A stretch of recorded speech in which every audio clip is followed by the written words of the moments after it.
So সকলোকে স্বাগতম জনাইছো আৰু আজি বৰ্তমান মই তেনেকৈ ইমান ইণ্টাৰভিউ নকৰোঁ। ইয়াৰ আগতে আপোনাৰ টেক্সৰ ইনস্পেক্টৰ আমাৰ ৰাজীৱ ভাগৱতী কৰিছিলোঁ, তাৰপিছত তেনেকৈ বনাব পৰা নাই। কিন্তু আজি এই বস্তুটো বহুতে সুধি আছিলে, কাৰণ যিহেতু বৰ্তমান আপোনাৰ APDCLৰ বহুখিনি এতিয়া ইণ্টাৰভিউ আপোনালোকৰ আছে, বহুখিনি চলি আছে, বা ধৰি লওক জুনিয়ৰ মেনেজাৰ হ'ব, ইয়াৰ পিছত আকৌ এছিষ্টেণ্ট মেনেজাৰৰ আপোনালোকৰ আৰু কিছুমান আহিব। চ' সেইখিনিৰ পৰিপ্ৰেক্ষিতত আজি এজন আছে যিজনে পাছ কৰিছে, আৰু কেইদিনমান আগত দেখিছিলে যিটো আপোনাৰ EMৰ ওপৰত বনাইছিলোঁ, ইনপুট এইফালৰ পৰা আহিছিলে। চ' APDCLৰ আপোনাৰ ইলেক্ট্ৰিকেলৰ এছিষ্টেণ্ট মেনেজাৰৰ 7 নম্বৰ ৰেংকত যি পাছ কৰিছে কৌশিক। চ' তেওঁকে সুধিম আমি যে কেনেদৰে APDCLৰ প্ৰিপেৰেশ্যন চলাইছিলে, বা আগন্তুক দিনত যিখিনি নতুনকৈ ওলাব বা যিখিনিয়ে ধৰি লওক দিবলৈ গৈ আছে, JMৰ পোষ্টত যিসকলে দিবলৈ গৈ আছে, বা আগন্তুক অন্যান্য যিখিনি তেওঁলোকৰ APDCL ৰিলেটেড বা AEGCL ৰিলেটেড যিখিনি আহিব, সেইখিনিত কেনেধৰণে তেওঁলোকে ধৰি লওক প্ৰিপেৰেশ্যন কৰিব পাৰিব, বা কি ধৰণৰ তেওঁলোকে এটা মেণ্টেলিটি লৈ পেলাই তেওঁলোকে APSCত পৰীক্ষা দিবলৈ যাব। কাৰণ বহুতে APSCত তেওঁলোকে চেণ্টাৰটোৰ ভিতৰত সোমাই পোৱা নাই। যিটো APSC আমাৰ অফিচ আছে তাত তেওঁলোকে সোমাই পোৱা নাই, বা তেওঁলোকে তেনেকুৱা যি এখন পেনেল আছে সেই পেনেলখন তেওঁলোকে ধৰি লওক আজিলৈকে দেখি পোৱা নাই, বা কি ধৰণে তেওঁলোকে প্ৰেজেণ্টেশ্যন তেওঁলোকে কৰিব, কেনেকুৱা ধৰণে তেওঁলোকে আনচাৰবিলাক দিব, বা APDCL ৰিলেটেড তেওঁলোকে কি ধৰণৰ প্ৰশ্ন এক্সপেক্ট কৰিব পাৰে, বা যদি নতুনকৈ কোনোবাই আগন্তুক বৰ্ষত যদি কোনোবাই দিব তেওঁলোকে কি ধৰণে প্ৰিপেৰেশ্যন তেওঁলোকে আৰম্ভ কৰিব, কি ধৰণৰ কুৱেশ্যন এক্সপেক্ট কৰিব লাগিব, কেনেকুৱা ধৰণৰ ধৰি লওক আপোনালোকৰ টপিকবিলাক তেওঁলোকে চাব লাগিব, সেই গোটেই বস্তুখিনি তেওঁ ক'ব। তো প্ৰথমতে তোমাৰ ঘৰটো কোনখিনিত সেইটো কোৱা? মোৰ ঘৰ পুৰণিগুদাম, মোৰ গাঁৱৰ নগাঁও জিলাৰ। তো নগাঁও পুৰণিগুদাম। পঢ়া শুনাটো কৰিছিলে AEC, আছাম ইঞ্জিনিয়াৰিং কলেজ। তো আমি জানো যে অসমৰ প্ৰায় গোটেইখিনিতে বৰ্তমান সময়লৈকে AEC আৰু JECৰ মানুহখিনিয়ে সোমাই আছে, আৰু এইবাৰ APDCLতো আমি দেখিছোঁ যে বহুখিনি তেনেকুৱা ধৰণৰ ইনষ্টিটিউটৰ পৰাই সোমাইছে। চ' কি ধৰণে প্ৰিপেৰেশ্যন আৰম্ভ কৰিছিলে? প্ৰিপেৰেশ্যনটো মই অলপ গেট অৰিয়েণ্টেড ৰাখিছিলোঁ। ধৰক গেটৰ প্ৰিভিয়াছ ইয়েৰ কুৱেশ্যনখিনি প্ৰেক্টিচ কৰিছিলোঁ, আৰু ধৰক এনেকৈ আমাৰ কুৱেশ্যন পেপাৰ কুৱেশ্যন বেংক কিছুমান পায়, সেইখিনি অলপ নিজৰ প্ৰেক্টিছত ৰাখিছিলোঁ। বেচিকেলি মোৰ প্ৰিপেৰেশ্যনটো অলপ গেট অৰিয়েণ্টেডে আছিলে, যিহেতু মানে APDCLক মানে আপুনি অলপ এক্সপেক্ট কৰিব পাৰে যে গেটৰ তেওঁলোকে অলপ প্ৰিভিয়াছ ইয়েৰ বা ESC প্ৰিভিয়াছ ইয়েৰ তেনেকুৱা ধৰণৰ কুৱেশ্যন ছেট কৰে। তো মই সেই প্ৰিপেৰেশ্যনটো মোক সেইটো লেভেলতে ৰাখিছোঁ। APDCLৰ পেপাৰ যদি কোনোবাই বিচাৰিবলৈ হয় তেওঁলোকে ক'ত পাব পেপাৰবিলাক? পেপাৰটো আপোনাৰ APSC ৱেবছাইটত আপোনালোকৰ তাত লিংকটো দিয়া থাকে। মানে এই নতুনকৈ তেওঁলোকে এটা চিষ্টেম কৰিছে যে প্ৰিভিয়াছ ইয়েৰ কুৱেশ্যন পেপাৰখিনি তাত মানে দিয়া হৈছে। আমি এতিয়া যোনটো APDCLৰ পৰীক্ষা দিলোঁ তাৰো প্ৰিভিয়াছ ইয়েৰ কুৱেশ্যন পেপাৰখিনি তাতে পোৱা যায়, গতিকে তাতে পোৱা যাব। নহ'লে তাৰ আগৰ যদি পেপাৰ বিচাৰিছে তেতিয়া আপোনালোকে বিজুলী ভৱনৰ যোনটো HR হেৰি আছে তেওঁলোকৰ লগত কথা পাতিব পাৰে। মই আপোনাৰ আগৰবাৰ যেতিয়া পৰীক্ষা পেপাৰ হৈছিলে মই তাৰ পৰা কালেক্ট কৰিছিলোঁ। চ' এতিয়া কথা হ'ল ইয়াৰ পূৰ্বতে পাইছিলে ADREত পাই পেলাই ক'ত PWD। মানে প্ৰত্যেক বছৰে এইটো নিয়মৰ কথাই। আজি কোনোবাই ধৰি লওক, আজি মই এইটো নকওঁ তেওঁ ADREত পালে, ADREত পাই পেলাই APDCLত পাইছে, আগন্তুক বৰ্ষত হয়তো APSCত আকৌ অন্যান্য কিবা এটা পাই পেলাই যাব লাগিব। চ' এইটো বেটাৰ এটা ধৰি লওক যিটো স্ক'প থাকে সেইবিলাকত তেওঁলোক যাব লাগে। কিন্তু এটা কথা মই সুধিম, যিসকলে APDCLত সোমাইছে, এনেকুৱা এটা কথা আছে যে তেওঁলোকে 3 বছৰৰ কাৰণে এটা বণ্ড চাইন কৰিব লাগে, সেইটো বৰ্তমান আছেনে নাই? মই জনামতে কিবা এটা এবছৰীয়া বা দুবছৰীয়া আপোনাৰ প্ৰভিজনেৰী পিৰিয়ড থাকে, তেওঁলোকে বণ্ড চাইন মানে 1-1.5 লাখ মান কিবা এটা বণ্ড চাইন কৰিব লাগে। সেইটো মই ঠিক নাজানো, কিন্তু যেতিয়া ছাৰ্ভিচ ৰুলটো চাইছোঁ তাতে 3 বছৰ এটা বণ্ড চাইন কৰিব লাগে। যদি তেওঁলোক ওলাই আহে তেওঁলোকে সেই পইচাটো ৰিফাণ্ড কৰিব লাগে। তেনেকুৱা ধৰণৰ বস্তু হ'লে ধৰি লওক যিসকল সোমাইছে, চ' সেই মানুহখিনিয়ে যদি আগন্তুক কোনোবা নতুন চাকৰি যদি তেওঁলোকে পায় তেতিয়া যাওঁতে সেইটো এটা সমস্যা হ'ব পাৰে। চ' বাৰু সেইটো বাৰু পিছৰ কথা। কিন্তু এতিয়া প্ৰিপেৰেশ্যন কৰিবলৈ হ'লে আপোনালোকে গেটৰ মেটেৰিয়েলখিনি চাব লাগিব, প্লাছ প্ৰিপেৰেশ্যনৰ সময়ত কেনেকুৱা ধৰণে APDCLৰ যদি কোনোবাই যদি টাৰ্গেট কৰিছে যে তেওঁলোকে AM-ৰ কাৰণে তেওঁলোক যাব বা JM-ৰ কাৰণে তেওঁলোক যাব। চ' নৰ্মেলি ডিপ্ল'মা ইঞ্জিনিয়াৰিং আৰু ডিগ্ৰী ইঞ্জিনিয়াৰিঙৰ মাজত ইমান বেছি পাৰ্থক্য নাই, খালি অলপমান আপোনাৰ ইফাল সিফাল থাকে যিখিনি ছাবজেক্টিভ হয়। আমি এতিয়া BE কৰোঁতে আমি 8টা চেমত যিখিনি বস্তু চাইছোঁ, ডিপ্ল'মা কৰোঁতেও প্ৰায় ইকুইভেলেণ্টে থাকে, অলপ কিছুমান ছাবজেক্ট ইফাল সিফাল থাকে, বা কিছুমান ধৰি লওক যিবিলাক টপিকছ থাকে সেইবিলাক অলপমান তেওঁলোকৰ কম থাকে, বা যিটো প্ৰেক্টিকেল এক্সপ'জাৰ থাকে সেইখিনি অলপমান কিবা কিবি অলপ কম থাকে, কিন্তু অভাৰঅল একেই থাকে। ত' যিসকলে AM-ৰ কাৰণে হওক বা JM-ৰ কাৰণে হওক যদি চাবলৈ যায়, প্ৰিপেৰেশ্যনটো কিদৰে তেওঁলোকে ষ্টাৰ্ট কৰিব? প্ৰথমতে মোৰ হিচাপতো আপোনাৰ চিলেবাছটো তেওঁলোকে যদি সেইটো বস্তুৰ অলপ আইডিয়া ৰাখি লোৱা ভাল। যিহেতু আমি যিখন চিলেবাছ চাইছিলোঁ প্ৰায় আপোনাৰ গেট অৰিয়েণ্টেডে আছিলে। ত' মই সেই চিলেবাছটো চাই ভাবিলোঁ যে মোৰ প্ৰিপেৰেশ্যনটো সেই গেটৰ লাইনত ৰখাটোৱে ভাল হ'ব। আৰু আপোনাৰ নন টেকনিকেল পেপাৰৰ কাৰণেও কিছুমান আৰিহান পাব্লিকেশ্যন, মোৰ কিতাপখনৰ নামটো মনত পৰা নাই, আৰিহান পাব্লিকেশ্যন এখন কিতাপ আছিলে, সেইখন ৰেফাৰেঞ্চ হিচাপে ল'ব পাৰে। আৰু মক টেষ্ট কিছুমান পায়, আপোনাৰ অনলাইন মক টেষ্ট দিব পাৰি, বিভিন্ন ধৰণৰ প্লেটফৰ্ম আছে, গতিকে তাত গৈ পেলাই তেওঁলোকে যদি মক টেষ্ট দিবলৈ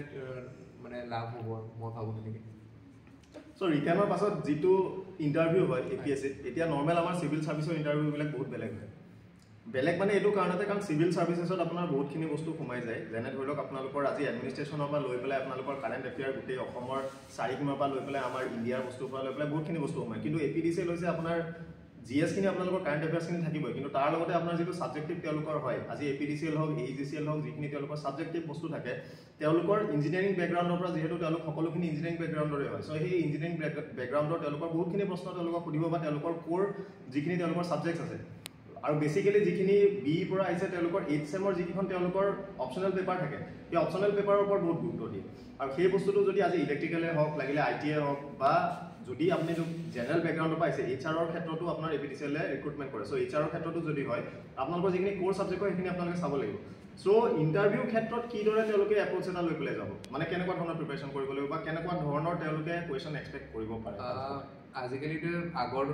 দিনত আপোনালোকৰ APSC-টো কণ্ডাক্ট নকৰিছিলে এতিয়া যিহেতু APSC-য়ে বস্তুটো কণ্ডাক্ট কৰিব লৈছে গতিকে অলপ কাৰেণ্ট এফেয়াৰ্ছৰ বিষয়ে তেওঁলোকে সুধিবলৈ ষ্টাৰ্ট কৰিছে যিহেতু মানে সেই ক্ষেত্ৰত আপোনালোকৰ নিউজ পেপাৰ অলপ পঢ়িবলৈ বেছি মই লাভ হ'ব বুলি ভাবোঁ মানে বিগত যিখিনি মানে ঘটনা ঘটি গৈছে অসম বেচিকেলি অসম অৰিয়েণ্টেড বা ইণ্ডিয়া অৰিয়েণ্টেড বস্তুখিনি চাব পাৰে আৰু আপোনালোকৰ ধৰক প্ৰেক্টিকেল কথা কিছুমান ধৰক এতিয়া এজ এ এছিষ্টেণ্ট মেনেজাৰ তেখেতৰ ৰোলটো কি হ'ব কি প্ৰব্লেম ফেচ কৰিবলগীয়া হ'ব পাৰে বা ধৰক এতিয়া মোৰ ক্ষেত্ৰৰ কথা কৈছোঁ মই এতিয়া যোনটো চাকৰি কৰিছোঁ 2-এটা প্ৰশ্ন সেই চাকৰিৰ বিষয়েও সুধিছিলে বেচিকেলি সেই তেনেকৈ আপোনাৰ নিউজ পেপাৰখন ফ'ল' কৰি পেলাই কাৰেণ্ট এফেয়াৰ্ছখিনি ৰাখি অলপ নিজৰ কোৰ্চৰ কথা ৰাখি পেলাই ধৰক সেই যোনটো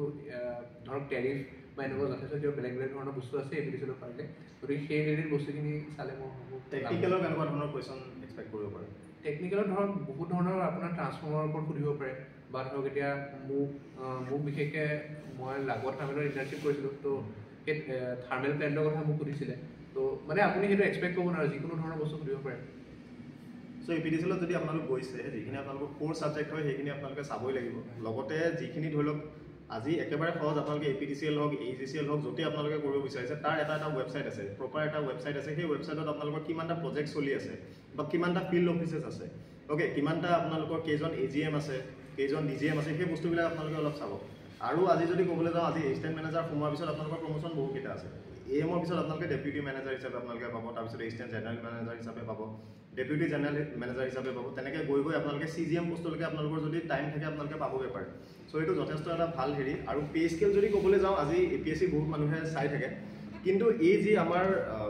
পাৱাৰ জেনেৰেশ্যন যি কোম্পানী আছে এইবিলাকৰ আপোনাৰ পে স্কেল কিন্তু APSC-ৰ তুলনাত বহুত বেছি ভাল কাৰণ আজি AM-ৰ ষ্টাৰ্টিং চেলাৰী আপোনাৰ এৰাউণ্ড 85,000 হয় যিটো গ্ৰছ পে হয় এইটো এৰাউণ্ড 85,000 হয় আৰু এই বস্তুখিনিত আমাৰ যিখিনি ইঞ্জিনিয়াৰিং গ্ৰেজুৱেট হয় সেইখিনি বহুতেই এইবিলাক বস্তু নাচায় বা তেওঁলোকে এপিয়াৰ কৰিবলৈ তেওঁলোকে মন নকৰে এটা কাৰণতে কাৰণ তেওঁলোকে নাজানে যে প্ৰিপেৰেশ্যন কেনেকৈ আৰম্ভ কৰিব আজি পাছ কৰাৰ পিছতে বহুতে বেলেগ বস্তুত চায় 70% অফ ইঞ্জিনিয়াৰিং গ্ৰেজুৱেট কোনে গেট এক্সাম নিদিয়ে গেট এক্সামেই নিদিয়ে আৰু যাৰ বাবে তেওঁলোকৰ যেতিয়া পঢ়া শেষ হৈ যায় তেওঁলোকে এই ইঞ্জিনিয়াৰিঙৰ পৰা তেওঁলোক মানে ফালৰি কাটি গুচি যায় আৰু তেওঁলোকৰ সেইটোৰ ওপৰত কোনো ধৰণৰ নলেজ নাথাকে পাছত যেতিয়া এনেকুৱা ধৰণৰ টেকনিকেল যেতিয়া পোষ্ট আহিব কাৰণ টেকনিকেল পোষ্টত পেপাৰত টেকনিকেল কুৱেশ্যন আহে চ' এই টেকনিকেল কুৱেশ্যন যেতিয়া আহে সেই বস্তুবিলাকত তেওঁলোকে ইমান এটা মানে পাৰদৰ্শিতা দেখাব নোৱাৰে বা তেওঁলোকৰ সেই বস্তুবিলাকৰ কাৰণে ধৰি লওক পাছ কৰিবগৈ নোৱাৰে কিন্তু যদি ভাবে আপোনালোকে যদি এই বস্তুবিলাকত যদি আপোনালোকে কাৰণ চাওক এই পোষ্টবিলাক হৈছে এটা আপোনালোকৰ এজ স্পেচিফিক হয় আপোনালোকৰ এটা চাৰ্টেন বয়সৰ পিছত আপোনালোকে আবেদন কৰিব নোৱাৰিব চ' এই যি সময় আছে এই সময়বিলাকতে আপোনালোকে যদি এনেকৈ APDCL হওক AEGCL হওক যদি আপোনালোকে যদি কৰিব বিচাৰে দেন ডেফিনেটলি বহুত ভাল হয় ত' এতিয়া কথা হৈছে APDCL-ত পোৱাৰ পিছত মানে ফিলিংছটো কেনেকুৱা ভালে লাগিছে মোৰ মানে মই সেইটো এইম কৰি লৈছিলোঁ মই যিহেতু আগৰবাৰো মই ৰিটেন কোৱালিফাই কৰিছিলোঁ গতিকে ভালে লাগিছে যথেষ্টখিনি মানে ইমানখিনি মানে সফলতাৰে অৰ্জন কৰিব পাৰিছোঁ মোৰ ভাল লাগিছে তো এতিয়া নেক্সট যিখিনি ইণ্টাৰভিউ আছে সেইসকলক কি ক'ব প্ৰথম ভালকৈ পঢ়ক নিজৰ যোনখিনি বেছিক বস্তু আছে সেইখিনি ভালকৈ ক্লিয়াৰ কৰক অলপ নিউজ পেপাৰ কাৰেণ্ট এফেয়াৰ্ছ সেইখিনি ফ'ল' কৰক আৰু সেইখিনি বস্তু ভালকৈ চাই গ'লে মই হিচাপত তেওঁলোক যথেষ্টখিনি লাভ পাব